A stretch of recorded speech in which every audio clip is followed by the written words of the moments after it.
Hello, hello, hello. This is your boy Brandon Correia, aka EF Hutton of Entertainment. We are back with another movie review, and the movie we got up today is Prey. And this movie was recently released on Disney Plus. And if for the people that were wondering out there, I was wondering at the time when I saw this movie come up there.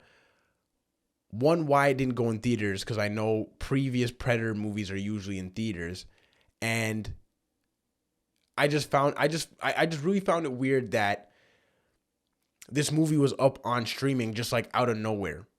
And when I actually went in to do a little bit more research, I went and I saw that, and I don't know why I didn't piece it together, because I did see that the Fox logo, like the 20th century, well, I guess that's like the brand under Disney now, like the Fox brand under Disney. But I don't know why I didn't take it in at the moment, that, especially after me seeing the Fox like label, why I didn't piece together that this potentially was a movie that was Fox's property that was held over from the merger. And now that Disney is in control, it's like a New Mutant situation in a sense, where I think the movie was fully done and fully completed, and as the merger and the holdover happened, there were just these kind of lingering projects that basically needed to be, like, decisions needed to be made on these projects on what they were going to do with them. So it seems like they made the decision to put Prey up on streaming, which was obviously their decision. And as I started to watch this movie, so let's get into this movie, and let's get into the movie review. If you like this review, make sure you hit the thumbs up. If you think you would like movie reviews, TV show reviews, I got She-Hulk coming up this week. I'm going to be doing reviews for weekly. So if you think you would be interested in content like that, make sure you subscribe. I would really appreciate it. Got some great content coming. So like I said, let's get into this. As I started to watch the movie, and the movie was going along in the beginning, one, the cinematography is absolutely gorgeous. Like, this movie is beautiful. Like, the scenery and the shots and the certain angles. Like, there's a shot at the end where it's like the main character Naru is kind of like face to face, like with the predator, and they're kind of like on opposite tree branches. And the shot was kind of like from far away this way, and the tree branch was in front of the camera, like this way. It was a beautiful shot. But there were just a lot of really good, beautiful shots in this movie, and honestly, the cinematographer knocked it out of the park, because this movie looked absolutely gorgeous. And the first thing I thought while I was watching this, and I was watching like this beautiful cinematography, was, wow, like, how did this go right to streaming? And again, like, even as I was watching the movie, it kind of slipped my mind. I was like, oh yeah, like, I forgot they came over from Fox. So it's just unfortunate, because I'm sure if like that merger didn't happen at that time, I'm sure that this movie would have been released in theaters, and I feel like it probably would have did pretty well. The last Predator movie I wasn't too into, but the one that came out in 2010, the one with Lawrence Fishburne, I honestly have seen that movie in theaters like 4 times. Me and my friends went back that summer like multiple times just to see that movie. We were obsessed with it for some reason. And honestly, I had a really good time watching this movie.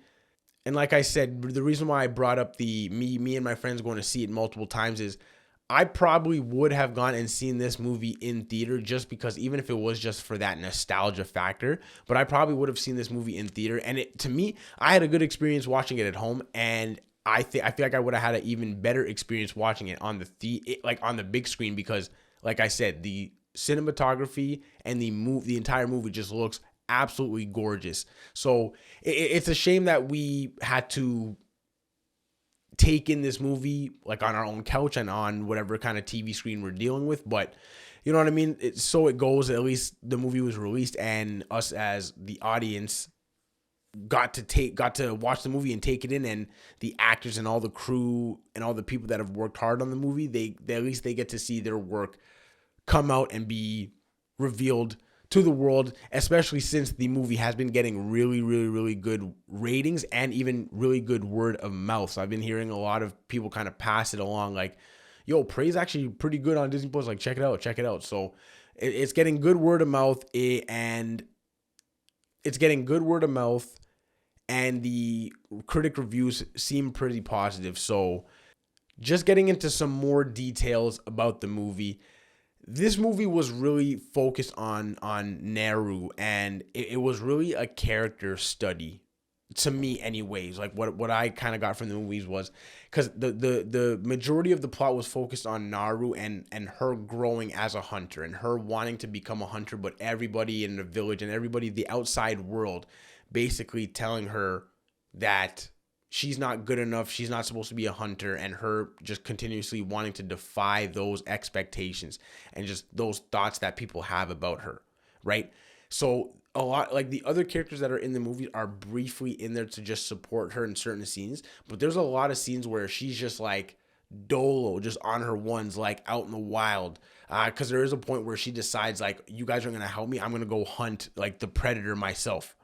So she's just out there kind of just, and you're just seeing all this time that we get all this time basically spent with her, learning about her and just traveling with her on this journey. So it was a really good, interesting character piece. And her brother was like a plus hunter, right? So there was just like that relationship and that little bit of resentfulness because she wanted to be a hunter and the brother was like really, really good at hunting. And it came a point where near the end that, and we're going into spoilers a little bit right now, because again, like the rest of the movie isn't really spoilers, but the majority of the plot is really just, we're seeing from the predator side him hunting, him just kind of collecting his trophies, and then we see from Naru's side of her coming from a like novice hunter to being thrown into these situations of wild animals.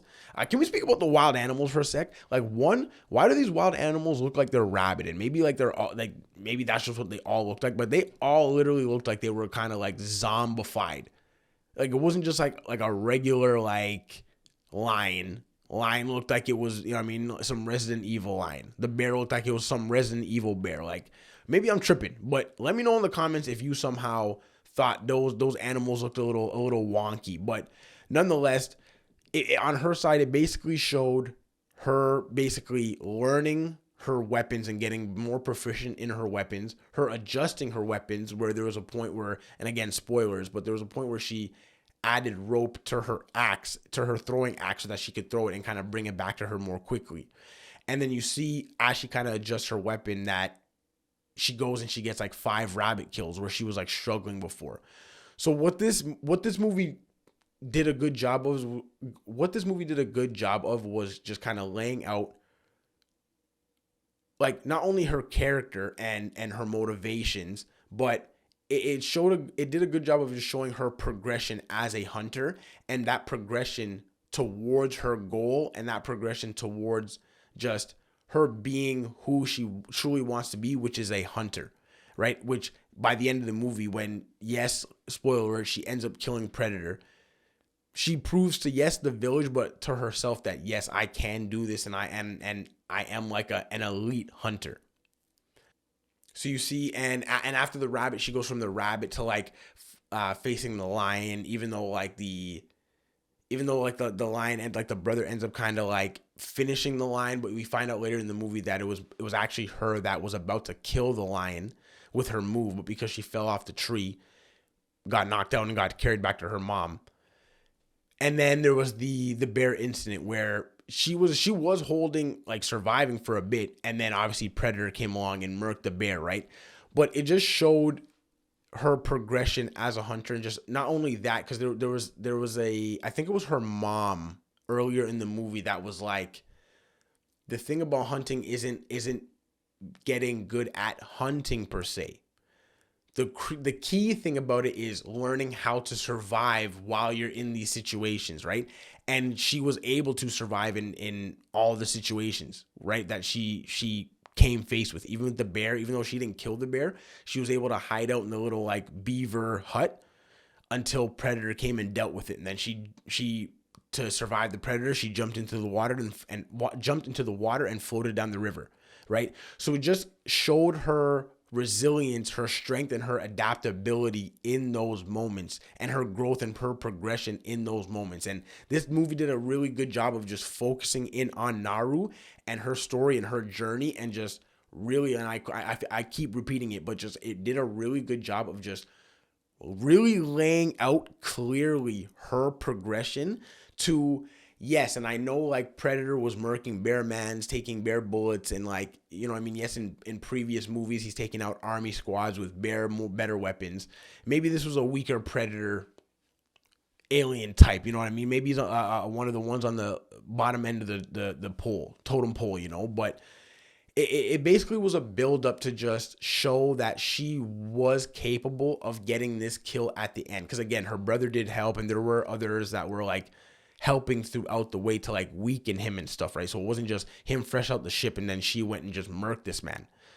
But again, like I know there's people in comments and just people around like kind of roasting the movie a bit, being like, yo, how did this one little like brown girl take out the Predator? And again, it's a movie. Suspend your belief for just a little bit and just enjoy the movie, right?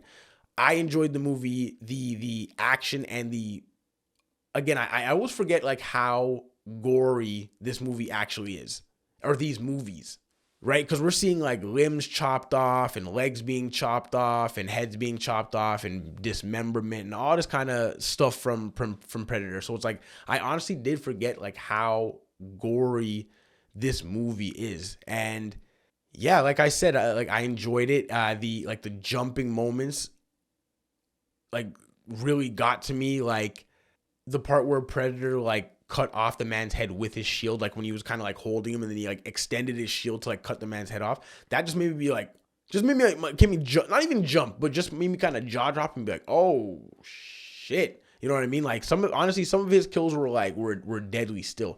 And I'm not gonna lie, like what a good touch is, obviously previous Predator movies, you see him just hunting humans.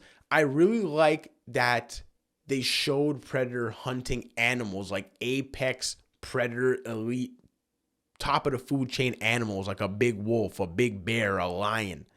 Well, not really the lion. The lion was the humans, but you know what I mean? Like the bear and the wolf, but just showing that he's about that action. Like he's trying to show that he is the number one Predator. It doesn't matter if you're a human or not. He's coming for you.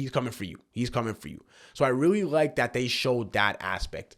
And by the end of the movie, another spoiler, we basically, because Naru ends up killing Predator, she ends up setting up this whole trap where there's a point in the movie where she falls in like this, it's not even quicksand, it's like mud, but it's like sinking mud where it's hard to get out of. And she had to use her throwing axe to kind of hook onto a tree and kind of like pull herself out. So she kind of set up this whole, you know what I mean, Kevin McAllister Home Alone setup using like his mask, because she ends up knocking it off because like the mask is used for like a homing beacon or something, right? So she kind of used it in like against him to that when he shot off like one of his like spike things, it ends up killing him. So just showing again that she's resourceful and that she really can do this. And then when it comes to the end of the movie, she ends up getting like the war chief like handle thing, obviously being the mantle passing to her because her brother did get it. But when her brother went out to face Predator and they were like in that situation, he obviously kind of sacrificed himself and took one for the team so that she could kind of flourish and go on. And he even mentioned that he was like, you're better than me. You've always thought about different angles and things that I never thought about. So he's like, finish it off, bring this one home. And she ends up killing Predator and bringing the head home and getting that war trophy, war chief mantle. And they start howling and they're giddy and just warning them that there's more danger from the French. I think they were French. And that they need to just move locations, and that's how the movie ends. And yeah, like it honestly, it was a really good movie. Nice little movie you could just throw on and get it out the way. It was only an hour and 40 minutes, like a little over an hour and 30, like without the credits. So it's not too bad. A quick little watch, entertaining watch. You know, nice to just kind of shut off the brain a little bit and just taking the action movie. You know what I mean? The movie has you a little tense because like he's invisible and he's kind of like hunting and kind of behind people and stuff. So there's that aspect, and then the action aspect, and just the character study and development aspect of Naru herself was really good, and a really good part of this movie. So I don't think I have much else to say. So I think we're going to end this review here. Let me know in the comments if you've seen Prey, if you're planning to watch it soon. What was your favorite part? If you enjoyed it or not. Whatever thoughts come to your mind regarding this movie, let me know in the comments. If you like this video, hit the thumbs up. If you think you would like content related to this, trailer reactions, TV, movie reviews, sports talk, music talk, all that good entertainment talk, subscribe to my channel. Episode 4 of the Brandon Correia podcast will be coming out in like a few weeks. That is where the majority of like the music talk happens. So if you're a music hip hop head and you want to hear like my opinion and my co-host opinion on that, make sure you tune into the Brandon Correia podcast. And I appreciate you for watching this video. Catch you next time.